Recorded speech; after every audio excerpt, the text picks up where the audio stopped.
ನಮಸ್ಕಾರ. ಇವತ್ತಿನ ವಿಡಿಯೋ ವಿದೇಶಿ ಸಂಸ್ಥೆಗಳ ಮಾರಾಟದಿಂದ ಈ 7 ಕ್ಷೇತ್ರಗಳ ಷೇರುಗಳು ಸೊರಗುತ್ತಿವೆ. ನಾನು ಡಾಕ್ಟರ್ ಭರತ್ ಚಂದ್ರ. ವಿಡಿಯೋಗಳ ಉದ್ದೇಶ ಕನ್ನಡಿಗರ ಸೇವೆ. ಇದು ಒಂದು ವಿಶೇಷವಾದಂಥ ವಿಡಿಯೋ. ಕೊನೆವರೆಗೂ ನೋಡ್ತೀನಿ ಅಂತ ಊಹಿಸ್ಕೊಳ್ತೇನೆ. ನೀವೇನಾದರೂ ಡಾಕ್ಟರ್ ಭರತ್ ಚಂದ್ರ ಇನ್ಸ್ಟಿಟ್ಯೂಟ್ ಕನ್ನಡ ಚಾನಲ್ ಮೆಂಬರ್ ಅಲ್ಲ ಅಂತಂದ್ರೆ ಇದೀಗ ಸಮಯ ಸಬ್ಸ್ಕ್ರಿಪ್ಷನ್ ಬಟನ್ ಬೆಲ್ ಐಕಾನ್ ಒತ್ತಿ. ವಿಡಿಯೋ ಚೆನ್ನಾಗಿದ್ರೆ ಲೈಕ್ ಬಟನ್ ಒತ್ತೋದನ್ನು ಮರಿಬೇಡಿ. ನಾವು ನಿಸ್ವಾರ್ಥದಿಂದ ಈ ವಿಡಿಯೋನ ಎಲ್ಲರ ಬೆನಿಫಿಟ್ಗೋಸ್ಕರ ಮಾಡ್ತಾ ಇದ್ದೇವೆ.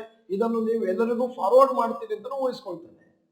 ಒಂದು ಮುಖ್ಯವಾದ ಕಾರಣ ಮಾರುಕಟ್ಟೆ ಸೊರಗ್ತಾ ಇರಲಿಕ್ಕೆ ನಮ್ಮ FIIಗಳು ನಿರಂತರವಾಗಿ ಮಾರಾಟ ಮಾಡ್ತಾ ಇರೋದು. ಅಕಸ್ಮಾತ್ ಏನಾದರೂ FIIಗಳು ಮಾರಾಟ ಮಾಡ್ತಿರೋ ಸಮಯದಲ್ಲಿ ನಮ್ಮ ಡೊಮೆಸ್ಟಿಕ್ ಇನ್ಸ್ಟಿಟ್ಯೂಷನಲ್ ಇನ್ವೆಸ್ಟರ್ಸ್ ಏನಾದರೂ ಅದೇ ಮಟ್ಟದಲ್ಲಿ ಷೇರುಗಳನ್ನು ಖರೀದಿ ಮಾಡದೇ ಇದ್ದಿದ್ರೆ ನಮ್ಮ ಮಾರುಕಟ್ಟೆ ಭಾರಿ ಕೆಳಗೆ ಬೀಳ್ತಾ ಇತ್ತು.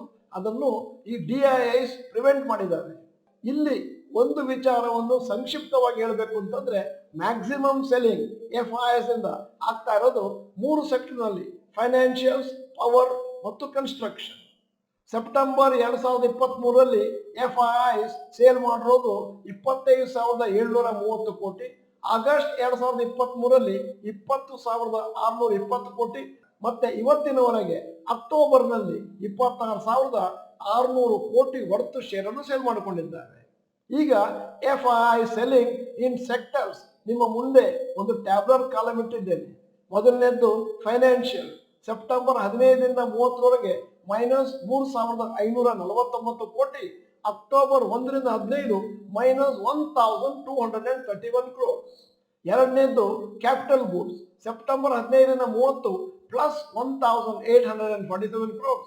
October 1 to 15 -277 crores. ಮೂರನೇದು construction. September 15 to 30 -2,488 crores. October 1ರಿಂದ 15 -1,579 crores. ಇಲ್ಲಿ ರೆಡ್ ನಲ್ಲಿ ಬರೆದ್ರೆ ಅದನ್ನ ಡಂಪಿಂಗ್ ಅಂತ ಕರಿಬೇಕು, ಪ್ಲಸ್ ಅಲ್ಲಿ ಮತ್ತು ಬ್ಲ್ಯಾಕ್ ನಲ್ಲಿ ಬಂದ್ರೆ ಪಂಪಿಂಗ್ ಅಂತ ತಿಳ್ಕೊಳ್ಬೇಕು. ನಾಲ್ಕನೇದ್ದು ಪವರ್ ಸೆಕ್ಟರ್, ಹೆವಿ ಸೆಲ್ಲಿಂಗ್.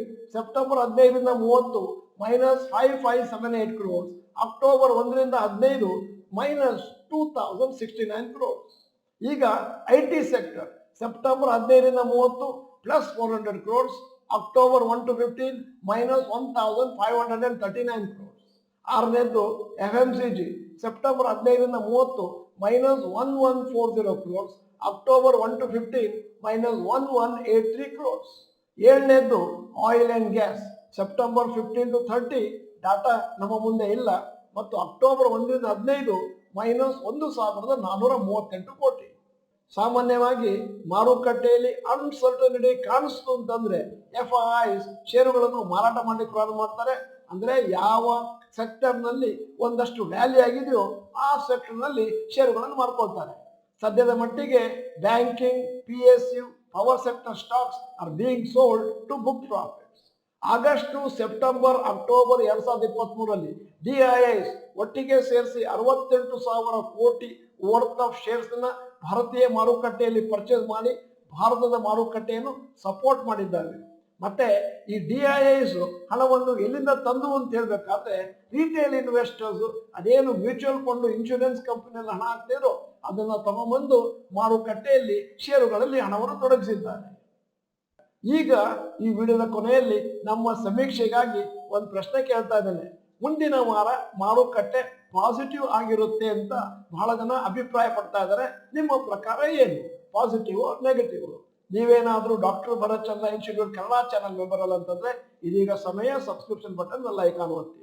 ವಿಡಿಯೋನ ಸಂಪೂರ್ಣವಾಗಿ ನೋಡಿದ್ದಕ್ಕೆ ಧನ್ಯವಾದಗಳು. ನಮಸ್ಕಾರ.